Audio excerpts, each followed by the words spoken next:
about that. Don't leave. We'll talk about that. Hello, everybody. So before we begin, we're going to talk about how good some, especially as respect to manufacturing and manufacturing jobs, it's taking hold, and we've only been here a few weeks, but it's really, it's going to be something. I don't know if the rest of the world likes it, but people in the U.S. like it. That I can tell you. If I might, could you talk about the student loan situation, please? Yes, sir. So later this afternoon, we're going to have prepared for your signature an executive order dealing with the Public Service Loan Forgiveness Program.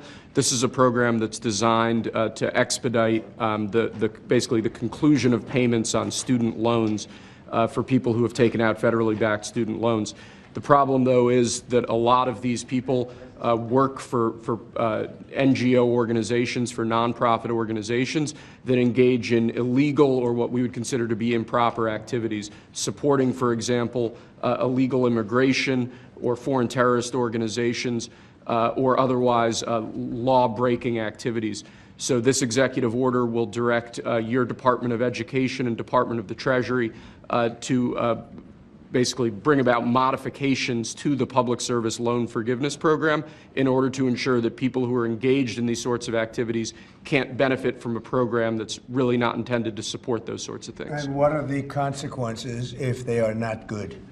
The consequences would be that they wouldn't get forgiveness of their student loans as they would be eligible for if they were working for the government or a normal nonprofit that's not violating the law. All right. Any questions on that? Anybody have any questions?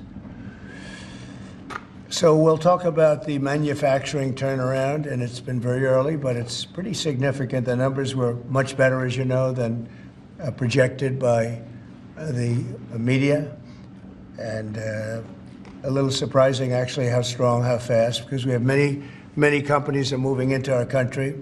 As you probably know, it's a statistic that everyone talks about, but nobody seems to have done much about. Since the beginning of NAFTA, there's been 90,000 plants and factories closed in this country. Think of that. 90,000 plants and factories have been closed in this country. Many of them have been car manufacturing plants. And that's a terrible statistic, and we'll be turning that around. You're going to see it already. We already have numerous that are being built or starting to be built, and numerous that were being built in other countries, and they stopped, and they're coming here now because of the tariffs. And that's a big deal. That's what you want to hear.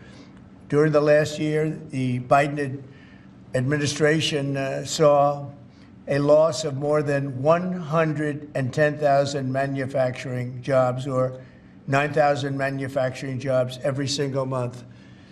It averaged about 9,000 a month, 110,000 manufacturing jobs. During the first full month in office, we've not only stopped that manufacturing collapse, but we've begun to rapidly reverse it and get major gains. We created 10,000 manufacturing jobs in February alone. That hasn't happened in a long time. And these aren't government jobs, which actually we cut.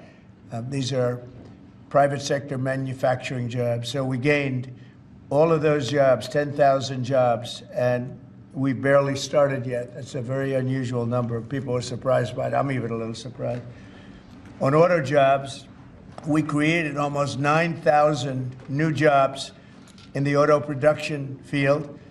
And the reason for that is largely they think things are happening, so they're already geared up. In some cases, they had rooms in their plants, or they had empty plants that they were able to put into use quickly because they see, because of the tariffs, they don't want to be dealing with other places, and they don't want to go back and forth and around and through the borders and across Mexico border and Canada border and all that. They want to have the jobs in one location. And they've had space, and if they had space, they were able to create the jobs almost immediately. In some cases, they'll be building plants to take care of those jobs. So we created 9,000 new jobs already in the auto production, auto parts manufacturing. So we want the auto parts, ideally, and I think from a simplicity standpoint too, to be built and made in the United States. It's in a single month. That all took place in a single month, 9,000 new auto jobs. You haven't heard that in a long time. after auto workers lost more than 27,000 auto jobs in the final year of Biden. These are also high-paying jobs. These are very prime jobs.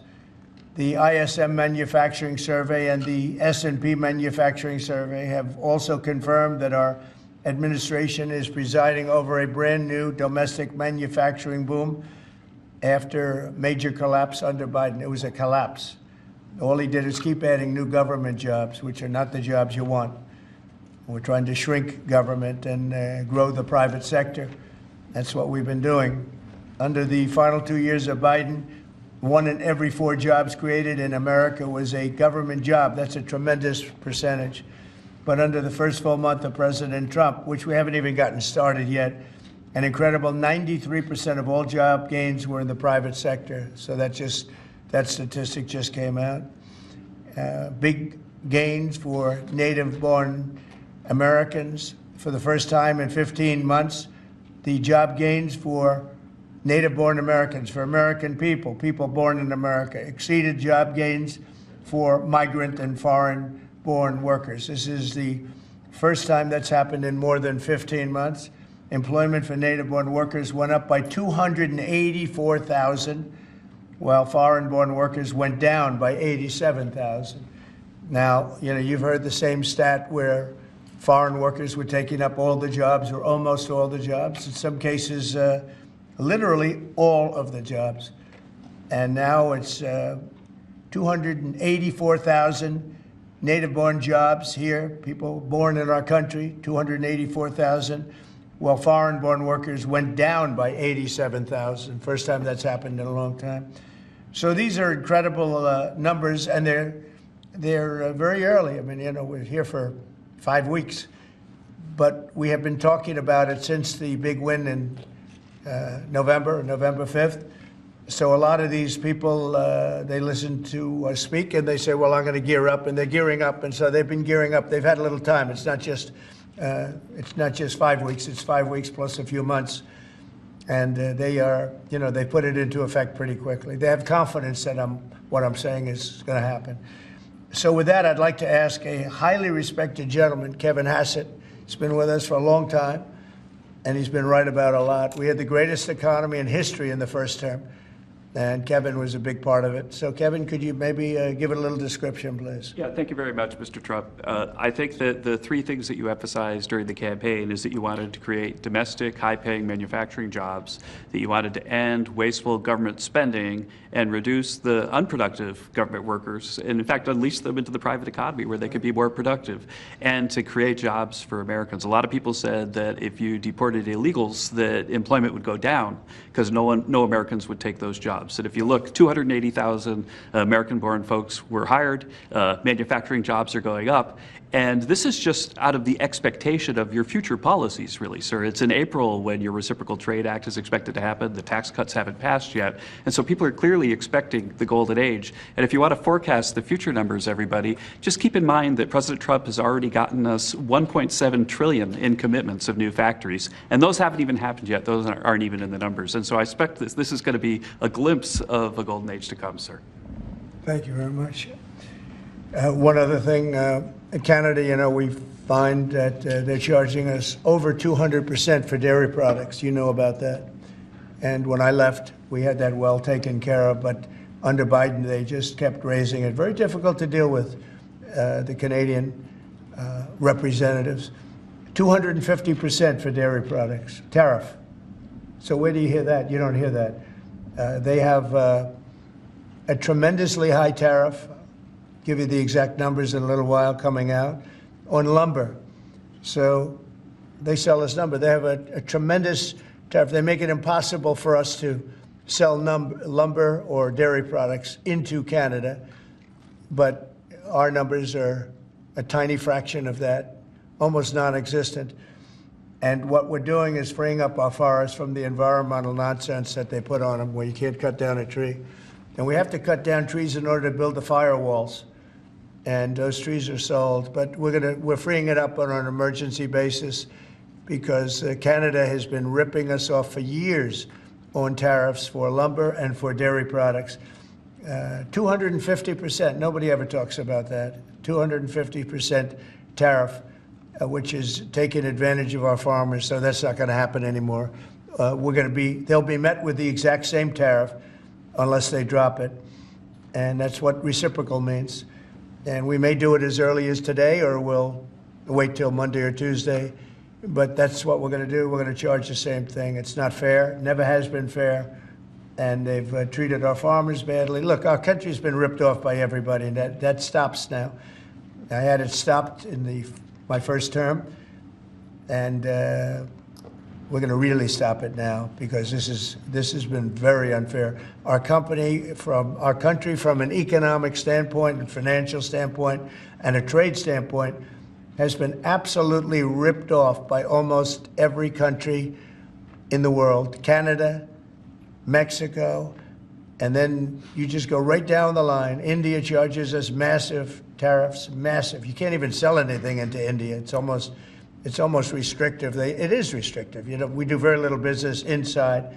They've agreed, by the way, they want to cut their tariffs way down now, because somebody's finally exposing them for what they've done. And same thing with China, same thing with a lot of other countries. And the EU has been a terrible abuser of this country. I mean, the EU was formulated in order to take advantage of the United States, and they have taken it, but they're not taking advantage when I'm in charge. So sometimes you'll hear some negative things. It's always from outside countries. America will be very strong. And, you know, if I'm a foreign country, they're going to do fine. But they can't do like they used to do, because we're going to bring back our business into this country. We need it from a job standpoint. We need it from even just a psychological standpoint. Think of it, 90,000 factories are gone since the beginning of NAFTA. So we're not going to have that, and we're going to see them build it back. Now, we've already had 5 major automobile companies. First time you've heard this in a long time, since my first term, actually, where we were really rocking and rolling, and then Biden came in and he stopped everything. Like, such a stupid thing to do, not even a believable thing. But we have many auto plants now coming in. We have big chip plants. We have the biggest chip company in the world, most powerful, probably one of the most powerful companies in the world. Wouldn't you say, Kevin? And he's coming in, and they're building one of the largest chip plants in the world. That'll be done in Arizona, mostly in Arizona. And that'll give us a big percentage. At one plant will give us a big percentage of the chip market, something we have very little of. You know, we used to have Intel, and Intel was run by a man named Andy Grove. And Andy Grove was a tough, smart guy. I used to read about him when I was a young man, and he did an incredible job. He really dominated the chip business. And then he died, and I guess they had a series of people that didn't know what the hell they were doing, and we gradually lost the chip business, and now it's almost exclusively in Taiwan. They stole it from us. They took it from us, and I don't blame them. I give them credit. I blame the people that were sitting in this seat because they allowed it to happen. We could have protected that so easily. But so we had the chip business, and now it's all in Taiwan, almost exclusive, a little bit in South Korea, but mostly in Taiwan.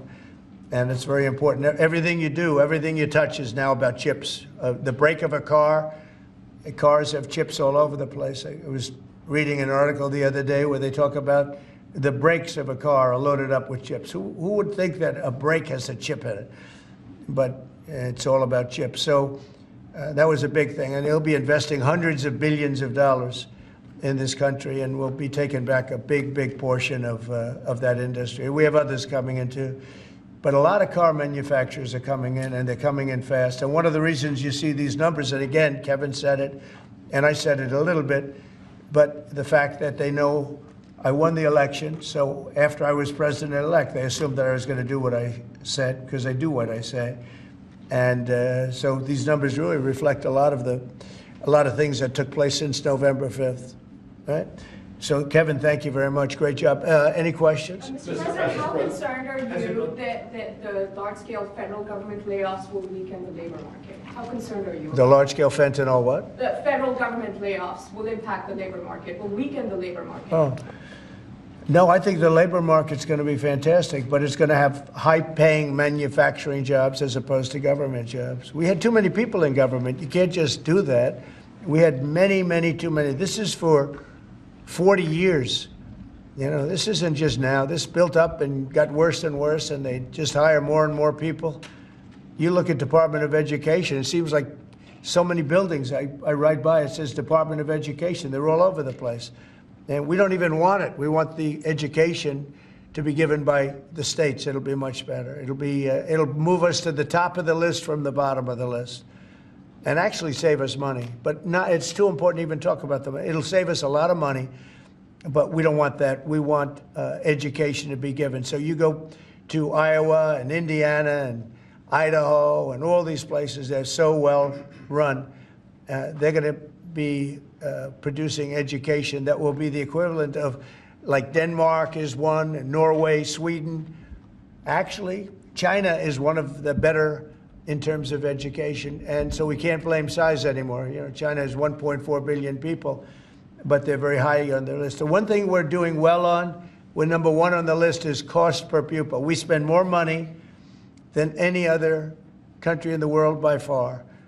So I jokingly say the one thing we do well on is the cost. We spend more money, and yet we're toward the bottom of the list. Yeah. Mr. President, I want to ask you, the joint address, millions of Americans watched your joint address earlier this week, where you warned that there could be a little disturbance that Americans could feel as a function of these taxes, these tariffs. How much disturbance are you willing to accept in the near term as a function of that? And to set expectations, how long should Americans expect things to cost a bit more? Well, so far, Peter, there hasn't been very much, because these numbers are coming out. We're here for just a little over 4 weeks. And these are fantastic numbers. I was watching some of the reports this morning. They were surprised. There could be some disturbance, a little bit of disturbance. I solved a little bit of that because I have respect for our auto companies, and I gave them a little bit of a 1-month reprieve because it was unfair, although I'm sure they'll take advantage of it. I see they're driving a lot of cars into the U.S. to try and avoid the tariffs, and they're taking advantage of it a little bit. But they called me, they asked me, they said, could they have a little bit of help? And I decided, they're American companies, USMCA, and I let them have that. But this really kicks in, the reciprocals, kicks in on, let's see, I guess the 2nd. And I wanted it to be the 1st so badly. Just didn't want to be on April Fool's Day. So I made it the 2nd. That's going to cost a lot of money. That one day is going to cost a lot of money, but that's okay. But I don't see it. I don't see anything. I see good reports. I think we're going to have good numbers from the beginning. Now, globalists won't love this because this brings jobs back to America. So if they're coming back to America, maybe you'll lose some in other parts of the world. But the other parts of the world have done very well, and they'll continue to do very well. But I think the United States is going to be doing record business. We'll bring a lot of those 90,000 factories that have been lost over the last number of years. It's been, it's hard to believe. 90,000, think of what 90,000 is. 90,000 plants and factories are gone. We're going to bring back many of those plants and factories. One day the tariffs are on, the next day they're off. Right now the markets, as you know well, prefer stability. Are you done going forward with the pauses and the carve-outs? Is that it for those? There'll always be changes and adjustments, and you can't just, I could have, for instance, told the American car companies, no, I'm not going to give you anything, and then you wouldn't have had to say, well, they're getting a little extra. It's just a little bit of a 1-month reprieve. They're very happy about what's happening. They won't have to go across borders, and you see the zigzagging. You have a fender made in Canada, you have something else made in Mexico. We don't want that. We want it made here. But there'll always be some modifications. I mean, if you have a wall in front of you, sometimes you have to go around the wall instead of through it. But I think very little. I think very little. On occasion, if we can do something, we want to help companies. We want to help companies create jobs. So I could have left that, and you wouldn't have had a minor change. Instead, I was asked by the real majors, the big majors, if they could do this. And I said, yeah, I'll do it. I want you to produce a lot of jobs. And numerous of the people, actually all of the people I spoke to have already been, they're very much on the way to already do it. That's why you have auto jobs increase. And the man, I don't know him, Sean Fain, I don't know him, and I did great, as you know, with the auto workers, with the Teamsters, with unions. I did fantastically well, best numbers ever by a Republican. And I have a lot of respect for those people. But Sean Fain, who I don't know, but wasn't a supporter, although the auto workers were big supporters, I watched him last night, and he said Donald Trump is absolutely right on tariffs. He said what he's doing on tariffs is an incredible thing, and it's about time somebody had the guts to do it, because we're going to save auto manufacturing. And I said to people when I was campaigning, you're going to have so many auto jobs, you're not going to believe what's going to happen. We're going to load up Michigan. I won the state of Michigan, as you know. And part of the reason I won it was I got a lot of auto workers that voted for me, Detroit, et cetera. But I think people are going to be very surprised. Yes? Thank you, Mr. President. You mentioned in your remarks chips manufacturing, how a significant percentage is now in Taiwan. You also mentioned it in your address to Congress, and you called on Congress to overturn the CHIPS Act, which had bipartisan support in the last Congress. Why would you like to see this particular law overturned, Mr. President? Because it's hundreds of billions of dollars, and it's just a waste of money. Now, some people have already taken the money and used it. Actually, it's very hard to qualify, because they go by race, they go by gender, they go by all sorts of things. Nobody's ever seen anything like it. You won't be able to find those people. So I don't even think anybody can qualify. They have so many different categories in order to qualify. You have to have so many of a certain race, a certain gender, a certain this, a certain, and I don't think they can qualify, but if they take the money, they better qualify, because they'll be watching them. But it's a tremendous waste of money. I didn't give the greatest chip company in the world, one of the greatest companies, I didn't give them 10 cents. They came here because of tariffs, because they didn't want to pay the tariffs. And they also came here because they like the results of the election, because they know that I'm very pro-business and pro-jobs. I mean, I'm pro-business, not for business sake. I'm pro-business because of jobs, because business is producing the jobs. Okay? Russia, if I may, President Putin is bombing Ukraine. Yeah. Do you still believe him when he tells you that he wants peace? Yeah, no, I believe him. I believe him. I think we're doing very well with Russia. But right now they're bombing the hell out of Ukraine, and I'm finding it more difficult, frankly, to deal with Ukraine. And they don't have the cards. They don't have the cards. As you know, we're meeting in Saudi Arabia on sometime next week, early. And we're talking, I find that in terms of getting a final settlement, it may be easier dealing with Russia, which is surprising because they have all the cards. I mean, they're bombing the hell out of them right now. And I put a statement in, a very strong statement. Can't do that. You can't do that. Mr. President. We're trying to help them. And Ukraine has to get on the ball and get a job done. Michael, could you come up here? I see Michael back there. Yeah, good. I'm glad. He's traveling all over the world. I just saw him come in the door. Could you give a little definition of what's going on, please? Sure. Well, the president has been crystal clear, and he's been clear to all sides. The fighting has to stop. Both sides need to get to the table. We had a good engagement. Both leaders have said only President Trump could do so, and only he has been able to do so. We had an initial engagement with the Russians. The Ukrainians had a great opportunity to bind our economies together through that mineral deal. Unfortunately, that didn't go so well, but we think we're going to get things back on track. Secretary Rubio, myself and Ukrainian delegation will be meeting in Saudi Arabia next week to get these talks back on track, get the ceasefire in place, and drive peace home under President Trump's leadership. I think both parties want to settle. I think if I wasn't president, this war would have had no chance of settlement, zero chance. But I think we're going to get it settled and stopped. We got to stop. They're losing on average 2,000 soldiers a week. That's a lot of soldiers. Do you agree, Peter? It's a lot of soldiers on both sides, I agree. Do you, Mr. President, think that Vladimir Putin is taking advantage of the U.S. pause right now on intelligence and military aid to Ukraine? No, I actually think he's doing what anybody else would do. I think he wants to get it stopped and settled, and I think he's hitting them harder than he's been hitting them. And I think probably anybody in that position would be doing that right now. He wants to get it ended, and I think Ukraine wants to get it ended, but I don't see, it's crazy. They're taking tremendous punishment. I don't quite get it. But I suspect, Michael, he probably wants to get it ended.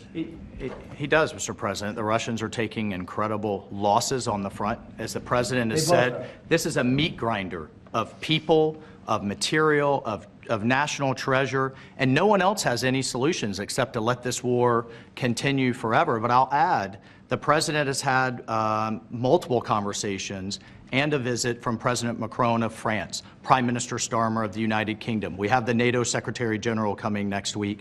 We have this meeting with the Ukrainians. We've had it with the Russians. All of this in the President's first month in his leadership. We will engage in the shuttle diplomacy, and we will continue to use his leadership and what leverage we have to get both sides of the peace table. It's not going to be easy, but President Trump... This war should have never happened. It would have never happened if I were president. But it did happen. So a lot of other things shouldn't have happened, too. We shouldn't have 21 million people pouring into our country through open borders, many of whom are criminals, very bad criminals, including murderers, thousands of murderers.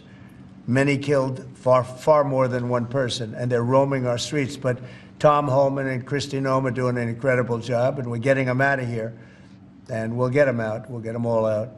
But all these things shouldn't have happened. We shouldn't have inflation. We shouldn't have had this horrible inflation where the prices have gone up. Look at eggs. So we're doing a good job. We're doing a good job. President, in regards to the pause on military assistance to Ukraine, you put out on your social media post today that Russia is pounding Ukraine. That's right. Why not provide Ukraine with air defenses? And what happens, Mr. President, when Ukraine runs out of... Well, because good question. Because I have to know that they want to settle. I don't know that they want to settle. If they don't want to settle, we're out of there because we want them to settle. And I'm doing it to stop death, more important than anything else. Secondarily, way down the line is the money. So we're in for $350 billion, and Europe is in for $100 billion. They should be in for the same or more than us. And, you know, I watched over the last week or so what's going on in Europe. This thing could end up in World War III if we don't get it settled. This could really end up in a World War III. We got to get it settled. So on Iran, how confident are you that the Iranians will negotiate with you? And is Israel on board with this outrage? Yeah, I saw the hostages the other day. They came in, people that were not young, some young and some older, much older. And they gave, it was hard for them to do it, actually. They gave statements as to what happened. I was asking, what happened? How was it? I said, did you see anybody in there that was kind, like out of the hundreds of people that you were seeing, Hamas? Did some of them wink at you and say, don't worry, you're going to be okay, or give you a piece of bread, or no? I said, were there any people that were, like, kind? I was shocked. The answer was nobody. There was nobody. Just the opposite. They'd be slapped and punched. One man broke his ribs. He couldn't breathe for a month. It was brutal. I was so surprised. Because you'd think there'd be a couple of people that would be kind, that would say, you're going to be okay. But they had none of that. It's pretty amazing. Brian? Thank you, Mr. President. He's a kind person. Well, according to... Although not to Zelensky, he wasn't. Well, you know what, that's another But to Trump, he's been good. Yeah. Go ahead, Brian. Nice tie, by the way. We coordinated. Two questions. One on peace. Why don't you think any other European countries are offering a peace deal? It seems like no one's come to the table for peace except for you. Yeah. It's a very good question. Sometimes questions aren't answerable. They're in a very unusual position. They don't know how to end the war. I think I do know how to end the war. Despite the Russia hoax, I've always had a good relationship with Putin. And, you know, he wants to end the war. He wants to end it. And I think he's going to be more generous than he has to be. And that's pretty good. That means a lot of good things. Because, frankly, you could have made a great deal if this war never started, you could have made a great deal. I don't know that anything would have had to be given up. This was not a war that was going to start, Brian. And it didn't start. For 4 years, you know, somebody said, well, how do we know that? Well, for 4 years, it didn't start. I used to speak to Vladimir about it. I used to speak to him about it at length. It was the apple of his eye, but there was no way he was going in. And he knew, you know, there were going to be consequences. But it did start. I mean, think of what happened. Inflation, you have the war with Ukraine and Russia, that wouldn't have happened. October 7th would have never happened. Israel, they had no money. Iran had no money. Iran was stone cold broke, and now they have a lot of money. And that's going to be the next thing you'll be talking about is Iran. What's going to happen with Iran? And there'll be some interesting days ahead. That's all I can tell you. You know, we're down to final strokes with Iran. That's going to be an interesting time. And we'll see what happens. But we're down to the final moments. We're at final moments. You can't let them have a nuclear weapon. I think that I would have had a deal within 1 month after the rigged election of 2020. They were all set to make a deal. And then when I lost, I saw this person who's a stupid person, very stupid person. And they said, let's not make a deal. And they were right. He took the sanctions off. They became rich under Biden. They went from having no money to having $300 billion. All in a short period. It's oil. Oil builds up fast. It's a nice living if you have a nice oil well. And they do. They have a lot of nice oil wells, right? So anyway, it's going to be a big thing. It's an interesting time in the history of the world.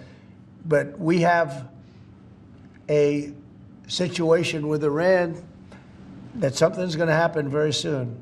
Very, very soon. You'll be talking about that pretty soon, I guess. And hopefully we can have a peace deal. You know, I'm not speaking out of strength or weakness. I'm just saying I'd rather see a peace deal than the other. But the other will solve the problem. Mr. President, your allies are calling on you to pardon Derek Chauvin. Are you considering pardoning Derek Chauvin? No, I haven't even heard about it. No. Mr. President, on peace. I haven't heard that.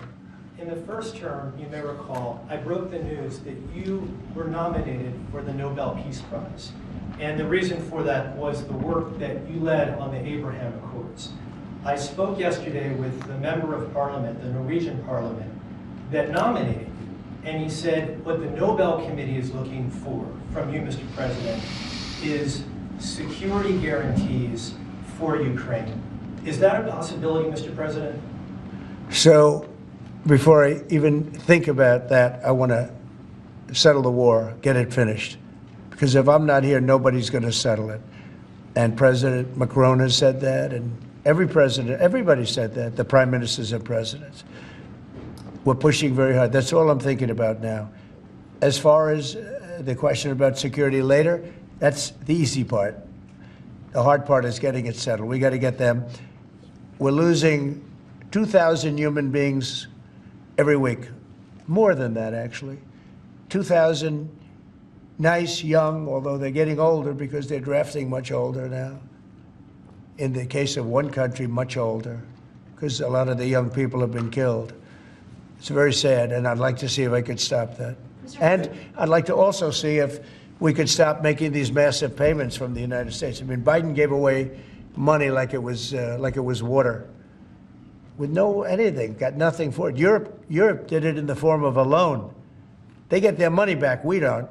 So that's how we came up with the rare earth deal. But we started, you know, behind the 8 ball. He could have gone to Europe. He could have said, come on, you got to put up money with us. You got to put up money with us. But he never did that. They just kept handing money out because he was grossly incompetent. All right, thank you very much, everybody. Thank you, Press. Thank you, Press. Thank you very much.